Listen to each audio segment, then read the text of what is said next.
Thank you, Donald, and good evening, everybody. Well, the Easter holidays are over, but my goodness me, this Russia story is not going away. Let's just take our minds back to the 14th of March. Jeremy Corbyn in the House of Commons asking some quite searching questions of the Prime Minister in the Salisbury poisoning to Russia. Has the Prime Minister taken the necessary steps under the Chemical Weapons Convention to make a formal request for evidence from the Russian government under Article 9.2? How has she responded to the Russian government's request for a sample of the agent used in the Salisbury attack to run its own tests? Has high-resolution trace analysis been run on a sample of the nerve agent, and has that revealed any evidence as to the location of its production or the identity of its perpetrators? And can the Prime Minister update the House on what conversations, if any, she has had with the Russian government? And while suspending planned high-level contacts, does the Prime Minister agree that it is essential to maintain a robust dialogue with Russia? Well, boy, did Corbyn take some stick for saying that at a time when the Prime Minister appeared to be strong, saying it's definitely Russia what done it. And that's before, of course, she got international support from America and about half of the European Union. Indeed, the next day, the Daily Mail headline, Corbyn, the Kremlin stooge. The Telegraph, Corbyn accused of being an apologist for the Kremlin as his own MPs turn on him, and the Independent, furious MPs condemn Corbyn's response to the Salisbury. So, Corbyn was asking questions, but many said he'd reverted to his old pro-Russian type. Well, today, Gary Aikenhead, the chief executive of the Defence Science and Technology Laboratory at Porton Down, told Sky News he had not been able to prove that the Novichok involved, the nerve agent, was made in Russia. Here he is. We, in terms of our role, were able to identify it as Novichok, to identify that it was a military-grade nerve agent. We have not verified the precise source, but we provided the scientific information to the government, who have then used a number of other sources to piece together the conclusions that they've come to. But you have not been able to establish at Porton Down that this was made in Russia? As I said, it's our job to provide, the scientific evidence that identifies what the particular nerve agent is. We identified that it was from this family and that it's a military-grade nerve agent, but it's not our job to then say where that actually was manufactured. Is it possible to establish where these things are manufactured? It can be established through a number of different input sources which the government has access to. From our perspective, scientific evidence is only one of those sources, and it requires a number of other things in order to verify that. So to be clear, you're not able at Porton Down where it is from? At this stage, with the work that we've done thus far, we've been able to establish that it's Novichok or from that family. We are continuing to work to help to provide additional information that might help us get closer to, the question that you asked, but we haven't yet been able to do that. OK, so no conclusive proof. And what, you may ask, is going on with the Organisation for the Prohibition of Chemical Weapons, the OPCW? If you remember, they went down a week after the attack, and we're waiting for their conclusions. They meet tomorrow in The Hague, and within the last hour, the Foreign Office have said that the government has been clear from the very beginning that the substance used in Salisbury to poison former spy Sergei Skripal and his daughter Yulia was Novichok. And it is their assessment Russia was responsible for the attack. And that's the key word, folks, assessment. Is there actually any proof? And if there was intelligence, MI5, MI6 intelligence, that we're not allowed to know about, why would the Foreign Office, in the statement, still use this word, assessment? Proof is very hard to come by. And breaking news in the last few minutes, President Vladimir Putin of Russia has said he wants a thorough inquiry into the ex-spy's poisoning in Britain. So, folks, does all of this, does the statement we've had today from the chief executive at Porton Down, Gary Aikenhead, does the lack of anything so far from the OPCW, does this vindicate Jeremy Corbyn for being cautious in pointing the finger at Russia? And if you think yes, actually, Corbyn was right to be sceptical, call me on 0345 6060 973. Maybe you think no, it doesn't prove a thing, in which case text to 84850, or tell me what piece of evidence you would like to see in order to be convinced. And you can do that by tweeting using the hashtag Farage and LBC at LBC, and you can Facebook. I'm live here from sunny Colorado on the 3rd of April, which just happens to be my birthday as well. There we are. Let's go straight to Vincent in Bedford. Vincent, do you think this lack of evidence is to some extent vindicating the questions Corbyn asked in the House of Commons back on March 14th? Well, I think it does, yeah, because accusing Russia is not something to be taken lightly, I think. What surprised me is she showed a lot of nerve, Mrs May, that in accusing Russia, and even managed to convince all the others to join in.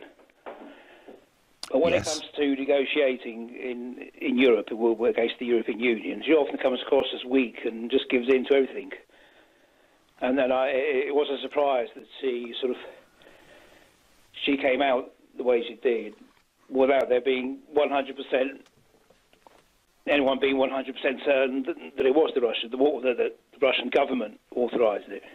Because that's what they're saying, that the Russian government authorised it. I mean, Vincent, she did point the finger, but I tell you what, Boris went further, Vincent. Yes. Boris Johnson said on March the 18th, I'll quote Boris, he said, we actually have evidence within the last 10 years that Russia have not only been investigating the delivery of nerve agents for the purpose of assassination, but has also been creating and stockpiling Novichok. So Boris said it's an absolute slam dunk. And yet today, when the Foreign Office puts this statement out within the last hour, they say it is their assessment that Russia was responsible for the attack. So what I'd like to see, Vincent, I want to know what Boris has got to say. But looking at his Twitter feed and everything else, he appears... If he has evidence, he should have told everyone else. Do you think Boris might have jumped the gun on this? Well, yeah, and I heard someone from Russia saying that it could lead to a real war. If the bad feeling between Russia and the UK and everyone, it could lead, to some kind of conflict. Well, I don't think we're at that point yet, Vincent, but there's certainly a new Cold War, and you've got Russian jets menacing UK airspace, and you've got the Russian Navy going down the channel. So we're not in a good place. But, Vincent, you feel to some extent this lack of evidence that's been produced does vindicate the questions that Corbyn asked, yeah? Well, I think it must do, yes. At this stage, anyway. Yep, OK. No, Vincent, thank you. As much as I don't like Jeremy Corbyn, he was absolutely right.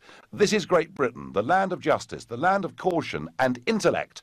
Theresa May and Boris Johnson have just thrown that out of the window, says Peter by text. Hi, Nigel. Theresa May and Boris look complete idiots today, says Tony on Facebook. Andrew says the country of manufacture of this nerve agent is not as important as the fact that it was used in a terrorist attack. I am more concerned that a British police officer was seriously injured. Yeah, and actually, dozens of other people turning up at the local hospital in Salisbury in a state of great anguish. David is calling from Fareham. Good evening, David. Hi, sorry, Nigel, it's Farnham. Happy birthday, by the way. Well, it's very sweet of you. Thank you very much. Now, I've actually got one of these UK petitions, which you're probably fully aware of. We need 100,000 signatures for Parliament to debate it. And for Theresa May to open up, presumably dialogue going on anyway, but to invite Putin over or at least have a discussion in person with him somewhere to actually, put their point of view. I'm not a Corbyn supporter, but he's got a point, and the questions he asked, presumably he was given advice anyway, are very relevant. I can only think that they must have had other sort of intelligence going on, which I believe they share with the other European countries to get so much support. But there are two sides. Well, David, if that's the case, if that's fine, if that's the case, and sure, there are things that we can't always be told, I understand that. But why then, as I say, within the last hour or so, did the Foreign Office put out this statement saying it is their assessment Russia... Surely if they had intelligence, they'd use a stronger word than assessment, wouldn't they? You might well be right, but I think what they haven't said, as far as I know, is this stuff manufactured anywhere else but Russia? Because from Russia's part, obviously they're denying it, but they haven't sort of come up with a credible explanation themselves as to did it get in the wrong hands when the Soviet Union was breaking up. So there was certainly the former correspondent for the Irish Times made the point that in 1993 all sorts of things disappeared. Also, David, it is true that Portendown itself had a small stock of Novichok, otherwise it couldn't possibly have had the antidote. I wasn't aware of that, but yes. To me, it raises another point, is what sort of deterrent is Trident when Russia's quite willing to sort of, if it is Russia, to push this thing. At the end of the day, if it is Russia, they're obviously not too worried about our nuclear deterrent, as were the Argentinians weren't either when they invaded the Falklands, knowing full well we had a nuclear-equipped navy. But more questions, David, to be asked, yeah? Yeah, but in terms of my 100,000 signatures, do you know how many I've got so far? 6. No, I don't. So 6. I need a few more. Oh, well, there we go. Hey-ho.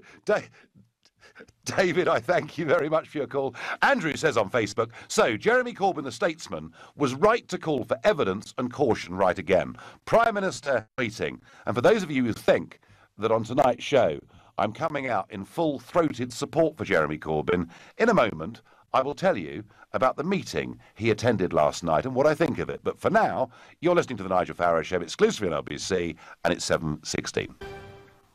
Well, Gary Aikenhead, the chief executive of Portendown, said this today. We have not verified the precise source.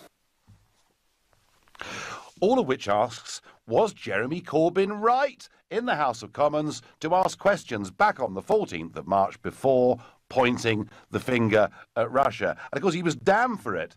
But in many ways, he was damned not just because of what he said, but because they thought he'd reverted to type. They thought Corbyn was actually very good at supporting people who are generally enemies of this country. And Corbyn was very good at linking up with extremists. And of course, since then, we've had the big anti-Semitism row within the Labour Party, none of which would have been helped by his activities last night. So he attended a meeting in Islington held by a group called Judas. And they're a Jewish group, but boy, are they... they were shouting out things like bleep, bleep, bleep, capitalism, booing the names of mainstream Jews whose names were read out. They're calling for the overthrow of the state, and they loathe Israel to the extent that they want it properly disposed of. Now, Jeremy turned up last night, and he brought some presents with him. He bought some beetroots that he'd grown on his allotment. Isn't that nice? Isn't that sweet? They sound like a really, really extreme group. A massive embarrassment, I think, to the Labour Party, particularly given the rows over anti-Semitism. And a spokesman for the Labour Party has said that Jeremy Corbyn attended in a personal capacity, not in his role as Labour leader. Let me tell you, when you lead a big political party, nothing you do is in a personal capacity. It is all there in full public view, and it's yet another example of Jeremy Corbyn keeping some pretty dodgy company. So back to the lack of evidence from Portendown, the fact that the OPCW, the International Organisation for the Prohibition of Chemical Weapons, have yet to report, and we'll hear more tomorrow. We have to ask ourselves the question, was Corbyn right on this at least? on the 14th of March to ask questions before we all decided it was Russia what done it. Mrs May seemed pretty convinced. Boris seemed absolutely certain. And yet the Foreign Office response tonight still is that it's their assessment that Russia was responsible for the attack, which indicates to me we haven't really got the full intelligence on this. I hope I'm wrong, but that's how it looks. Daniel is calling from Crowthorne and is a new caller to this show. Good evening, Daniel. Oh, hello, Nigel. Happy birthday as well. Thank you. Yeah, no worries. I find it very bemusing, and I don't think I'll be alone in this. She obviously wants to be seen as very strong, Theresa May. But they're making a big fuss about something which is obviously very serious. But when you put it in the context of things like Brexit, Rotherham, Oxford, and many other things which they could have made a great fuss about, they haven't. When you think about the Ukraine situation, NATO pressing east and east onto the Russian borders, which is very threatening towards Russia, that is very... And Daniel, can I just add, and the European Union as well? Absolutely, which is why I'm afraid, I voted for Brexit, and I really think you are a true patriot, and I applaud everything that you've done, and you're having a bit of a rest now, and God bless you. As for Corbyn, well, I would never vote Labour now. It doesn't surprise me what he was doing last night. Many Jews, of course, were behind communism and Marxism in the early stages. Marx himself was a Jew, so there's nothing new there. They divide up, obviously, in many ways. I don't want to be seen as anti-Semitic myself. But Corbyn, well, if you're going to strike political points against Corbyn, then by all means do it. I will never vote for the man myself, but I happen to... But was he, Daniel, was he right? Was he right to ask some questions before the whole world decided it's Russia what done it? Absolutely, and the corollary question that I would add to you, which perhaps you don't want to pursue, is where does this lay Theresa May? Because you see, the thing is that one of your previous announcers on LBC before you came on, and I don't know his name because I'm pretty new to this, he actually said, I can't believe, or I'm paraphrasing, I can't believe that the government would do this. Well, hang on a minute. The government is the government. They're politicians. They have security to uphold, information to keep to themselves. And guess what? We went into Iraq and other places without information. Now, they should have learned from this. Daniel, it was Ian Dale, who was the presenter before me, and Ian said, he can't believe the government would rush to judgment unless they had some intelligence there. But your point of view, that since Iraq, there has been a complete breakdown, I think, of confidence and trust in our leaders is one, Daniel, that I've heard from many, many people, and I thank you for your call. On Twitter I get, remember the polonium poisoning case? Why should this latest case be any different? And 28 countries didn't expel over 100 Russian diplomats on a fluke.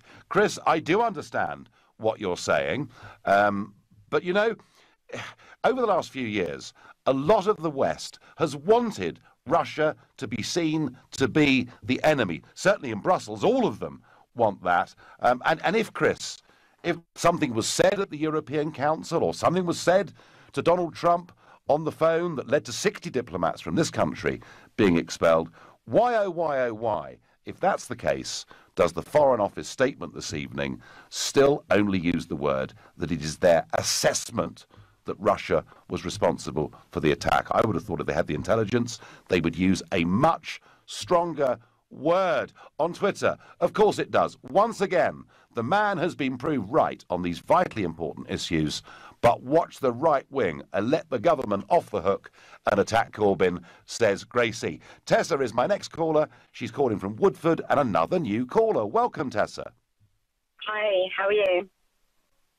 I'm very well indeed, and I'm asking you, do you now think Corbyn was right to ask those questions back on March 14th? Oh, absolutely. I mean, I'm a Corbyn fan. I know a lot of people aren't, but I'm a Corbyn fan.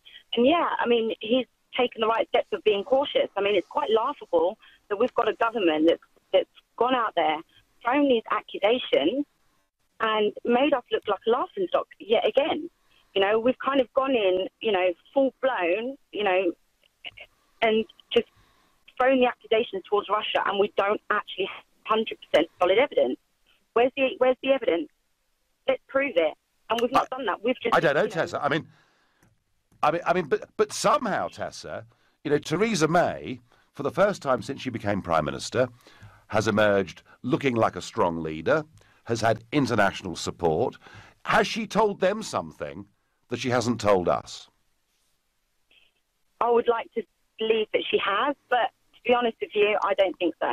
I mean, the fact that, it's emerged today that, we don't have the source of where it's come from, unless she's hiding something, but I don't believe she is. And I think, she must have had a big set of balls to actually go ahead and accuse Russia, a few weeks ago and, stand by what she said without the evidence. And, everyone totally slated Corbyn for that. And yet, he's the right person. He's come across and said, let's be cautious. Let's not just go ahead and start accusing without actually having the full evidence. And he was right to do so.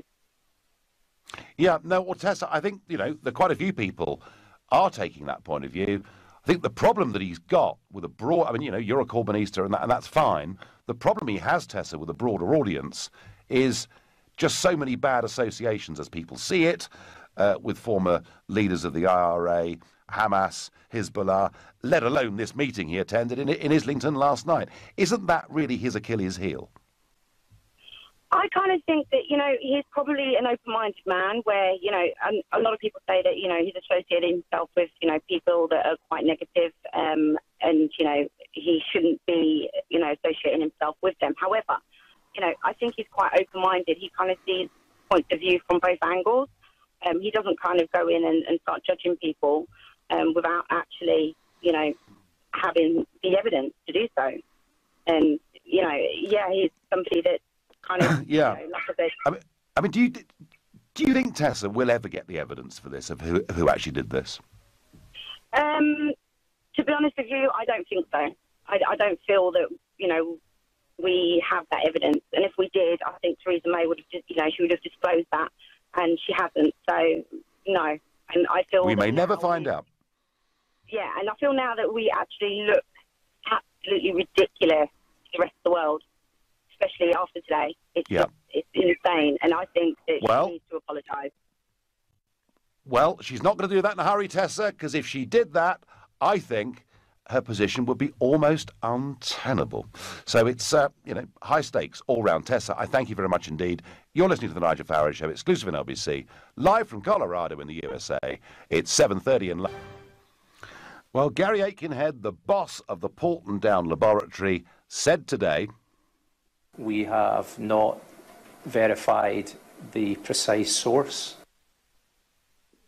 So we just don't know where this Novichok was made. There is no absolute proof that it was made in Russia and came from Russia. And, in the context of that, I'm asking you today, was perhaps Jeremy Corbyn right back in the 14th of March to ask questions and not to, rush to judgment and point the finger at Russia? But before I go back to your calls on that subject, quite a sobering thought.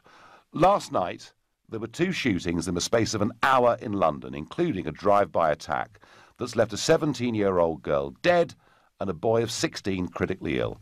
Friends said the girl, named locally as Tamasha Melbourne, was killed for no reason at all in Tottenham on Monday night. The medics confirmed she died when shots were fired from a vehicle as it drove past a group of young people. And 2 miles away, in Walthamstow, a boy was found with gunshot wounds, with another boy of 15 who had stab injuries. There's been a spike in violent crime in London.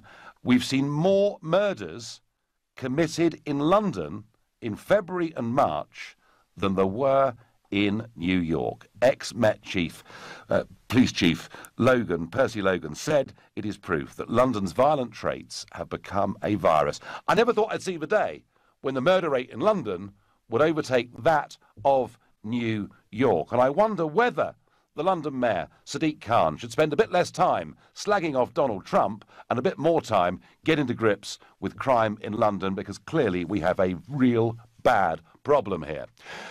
My next caller is from Palm Beach in Florida, and he's called Trevor. Hello, Trevor. Hello, Nigel. Great debate. Nigel, I'll tell you what, let's not be naive here. The Russians have got a whole litany of cases using poisonous substances. I know on its own it's not proof, but look at Litvinenko and the polonium. Yes. Look at Lugovoy, the Russian senator who was given a special Medal of Honor for having perpetrated this crime.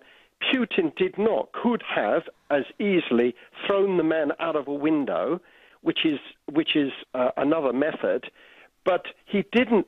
He wanted the trials, like the crumbs in Hansel and Gretel. He wanted the trial to go back to Russia because he wants to warn all other potential spies about the downside of being treasonous, so-called, to Russia. So I think you've just got to, the dots are on the wall, you need to join them up, and they say Putin, and it's underlined, and I think Mr. Corbyn, Lord forbid, we have Mr. Corbyn to protect us against the world, because this man would be worse than Chamberlain. Well, you know what he would say, Nigel, with Chamberlain? He'd say, give me proof. I know Hitler's taken over Poland, Czechoslovakia, Holland, France, Belgium, etc., but give me proof that this man really is as aggressive as you make out. Yes. I'm not so sure. Noel Coward's very funny song, Don't Let's Be Beastly, to the Germans. Two things I want to fire back, Trevor, with you. One is, of course, that we've seen a series of gangland killings, mafia-style killings of Russians that have taken place on British soil. And I've said from the start, Trevor, I think this was more than likely a Russian actor that committed this. But it may well be, Trevor, that it wasn't something sanctioned by Putin and the Kremlin, but something that happened in the Russian underworld against a man, and you're quite right, you said it, who is seen as a traitor because he gave away Russian state secrets to us. So, you know, it doesn't have to be Putin that did this. There's lots of bad stuff that has gone on within the UK. The one person that would feel aggrieved that this man talked is Russia. It's not, this man was not part of necessarily the mafia or the underworld per se, who had debts or whatever it is to the underworld. But Trevor, he might have betrayed colleagues, mightn't he? He might have betrayed colleagues that he was working with. And I'll tell you what, again, that would have been part of the KGB's problem to sort out, and they want to establish some discipline. But all I'm saying is, join the dots as to how the Russians have eliminated people, and poison is a perfect method. And if I accept, Trevor, last point. Yeah, sorry. No, let me ask you one more question, Trevor. Let me, for the basis of this conversation, accept everything you've said, right? Why do it now? To somebody who came to the UK way back in 2006, why do it now, just a couple of months ahead of the Football World Cup, a big showcase for Russia? Why not leave it till September? Why do it now, Trevor? 100% right, but Nigel, I think you're forgetting the election, which I know was a preordained event. It was a coronation. It's a walkover. But it was. But nevertheless, I think he wanted to have his people behind him. And you know, Putin is a macho man. He loves parading around half naked with his guns, etc., etc. So he wanted to show the world what power he has from a country that's smaller than Italy, with the 10th largest country, with the 5th largest armed forces in the world that they can't afford to sustain. But so we should back the government. We should back the government on the basis that they've got form on this. Yeah. I think, Nigel, we should use that lovely adage: if it looks like a duck and it quacks like a duck, it is a bloody duck. Trevor, great call. Thank you very much indeed. Nigel, the Russia Corbyn apologists I've heard on your shows are deluded So many countries have expelled Russian diplomats on the evidence she has, but we clearly can't see all the classified files, says Martin in Dunstable. Martin, I understand that, but I just ask why, if that's the case, the Foreign Office statement, that goes out tonight still says it is their assessment that Russia was responsible. Why not use a stronger word? Annette thinks Jeremy Corbyn was right on this occasion. I don't believe Russia did this. Alliston still thinks the Russian did it, but I don't know how we're ever going to be able to prove it. And that, I think, perhaps is one of the real problems we got. We may never, ever find out the truth of this story. Tina says, why carry out Russian expulsions merely on an assessment? This is dangerous and incompetent if so. Tina, I have to say, I want to hear from Boris. It's his department, the Foreign Office, that have put out this statement this afternoon. They say it's their assessment. Boris goes on television and says he's absolutely got proof. I think we need to hear from Boris pretty quickly. I'm going to go to Ben in Bristol. Ben, good evening. Well, Nigel, we're back together again. Hi there. So, what do you make of it all? I'm doing all right. What do you think? I don't say too much, because the last guy, he was on it, Nigel. I mean, are you just trying to get the ratings up on your show? You seem to have taken leave with your senses. Everybody, 8 out of 10 people in Britain, doing exactly what the last caller said. If a Russian spy gets killed, Nigel, can you help me out here? What nation is number one suspect if there's somebody for spying on the Russians? Can you help me here, Nigel? You don't need this man, Ben. This man was a Russian traitor. He betrayed state secrets. The Russian state, and I've no doubt all the operatives, Ben, that he worked with over the years, would have absolute disgust for this individual. I understand that completely. He's their but do you? John. It's their jihadi John, and they'll be happy that they've got him. When we get jihadi John out in Syria, we celebrate, and rightly so. He deserves to be taken out. Yes. We don't use poison. They use more subtle means than us. We just drop a drone, blow up a building, and whoever else is there gets killed. And well, they were certainly very unsubtle means and not very effective means if it was the Russian state that did it. But Ben, is it not possible? Well, he's still alive, isn't he? He's not in good nick, and his daughters. And his daughter's recovering. Ben, all I'm saying is I haven't doubted from the beginning that it's a Russian actor. But, I mean, are you absolutely certain that this is something that, Putin himself authorised? You can't be 100%, but people are now saying, oh, Corbyn was right because they can't chemically prove it. You don't get chemicals that have made in Russia written into every molecule of what they are. It doesn't matter. The chemicals don't need to have to trace back to Russia. They can be something they've got from another country or whatever, and a good criminal will make sure they covers their tracks. This is Corbyn, just same old, same old. He wants to go against every war.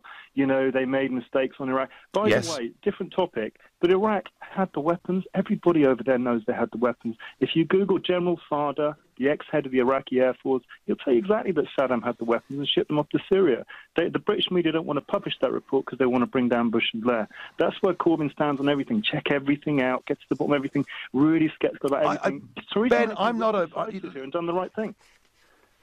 I am not a Corbyn fan at all, but I'm merely asking a question. In this case, perhaps he was right to say we should ask a few questions and try and get a bit more evidence before rushing to judgment. You may well be right, Ben, in everything you say, but boy, the government have taken a hell of a risk. And why, if they are so certain, can the Foreign Office not use a word stronger than assessment? Ben, I thank you, and both the last two callers feeling very strongly that it's a slam dunk. It must have been the Russians that did it. The evidence, the circumstances point that way, even if the evidence at the moment doesn't quite get us. You're listening to the Nigel Farage Show, exclusively on LBC. It's now 7:45. The chief executive, Gary Aitken, head of Porton Down, says they have not actually got proof that the nerve agent used in Salisbury came from Russia, which begs the question, was Jeremy Corbyn right to be cautious? And some very strong opinions on both sides of this debate. In other news, we talked a couple of weeks ago about UKIP and the difficulties that it's got. Gerard Batten is its interim leader, and as you know, it's been facing very serious financial problems. A message put out by Gerard Batten, MEP, today.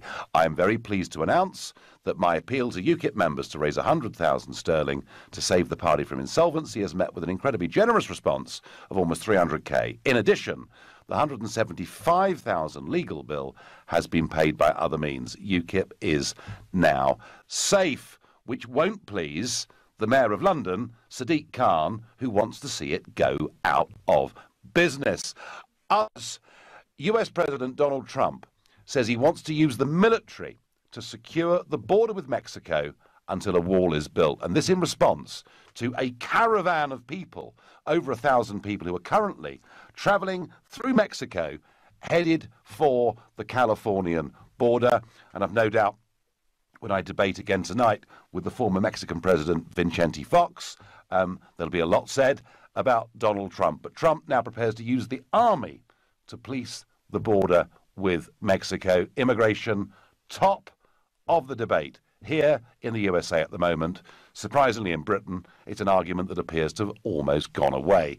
I get by text the security services know who the Russians were who carried out the Salisbury attack and how they got the nerve agent. The public, especially Corbyn, have no right to know. Well, Richard, I completely understand that. And if they do have, if they've absolutely got this and they understand it all, then they can tell us without telling us, if you sort of see what I mean.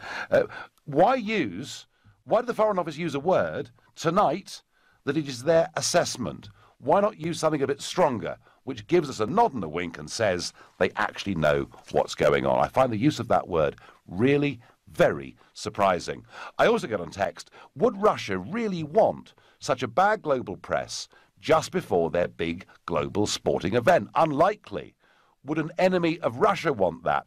Of course. Well, it was interesting, wasn't it? Our last caller last night, David, who was on from Storrington, suggested that maybe it isn't Russia. Maybe it isn't the United Kingdom. Maybe it's somebody, a Middle East actor or someone, who wants to see a new Cold War between the West and Russia. We don't know the truth of any of it.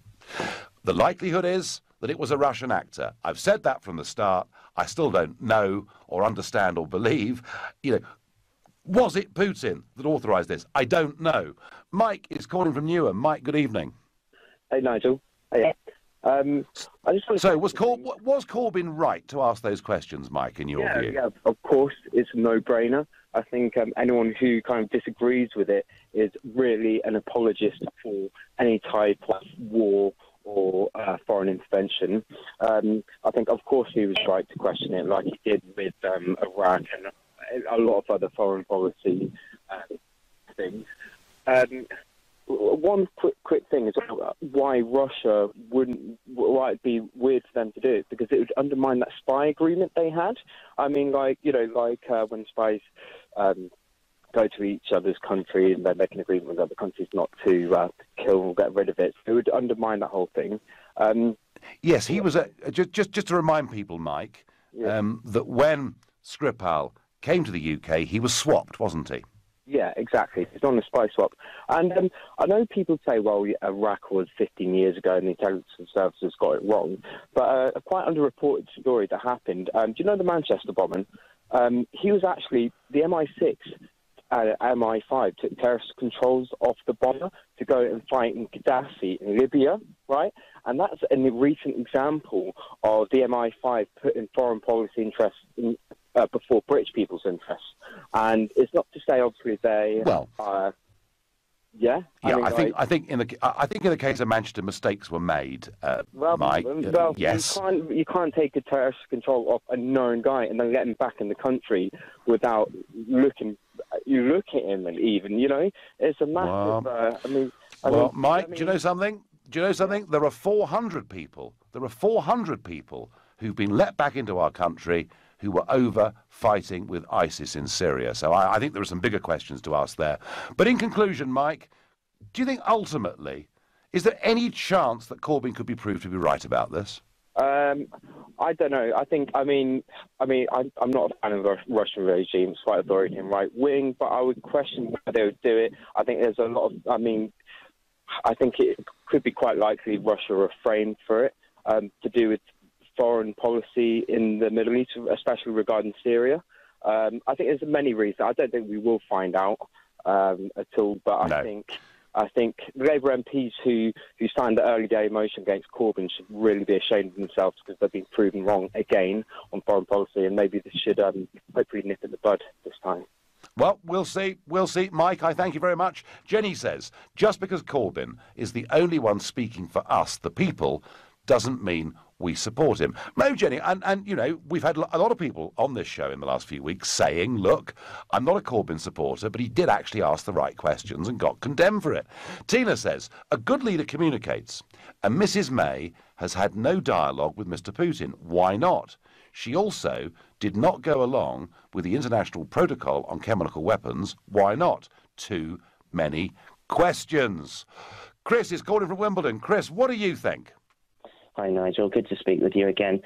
To be honest, I still think Corbyn hasn't redeemed himself from this. I mean, the reason why people were shouting disgrace and appeasement was because he was using the whole thing to score political points about cuts to the diplomatic service, Russian... Yeah, and that was a huge mistake, wasn't it? Yeah. And, you know, at a time when there was a chemical weapon attack on our own soil, but also why people were accusing him of appeasement, and one of the things I disagreed with you about, actually, was he wanted, and I quote, robust dialogue with Russia. I mean, you know, what honestly is Russia going to say? I mean, you know, is Russia going to say, you know, oh, sorry, we lost control of it, or, yes, we carried out the attack? Come on. I mean, Putin's not going to admit that now, is he? Well, Chris, you know, I could answer that by saying that Trump plans to have a summit with Putin, at which this will be raised. Will it be discussed? I mean, you know, he didn't seem to discuss it with, well, we don't discuss it with Putin. Oh, Chris, come on. The Americans have kicked out 60 Russian diplomats. Of course it'll be discussed. And no doubt it will, and probably with other European countries, but I still think that there's still a high possibility of Russia carrying out this attack.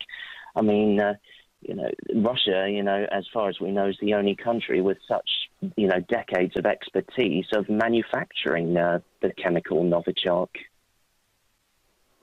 Yeah, but that doesn't mean it couldn't be made elsewhere. Look, Chris, you know, as I say, I do think it's a Russian source that did this. It's unlikely that it wasn't.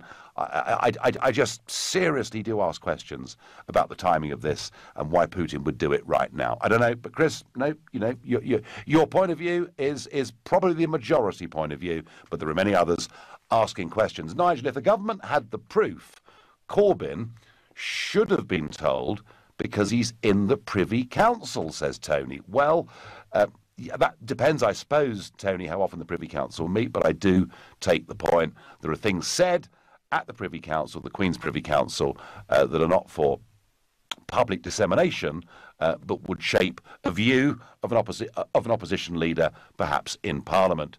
Corbyn is grandstanding over Russia, I get on Twitter. He was asking questions he should have asked in private.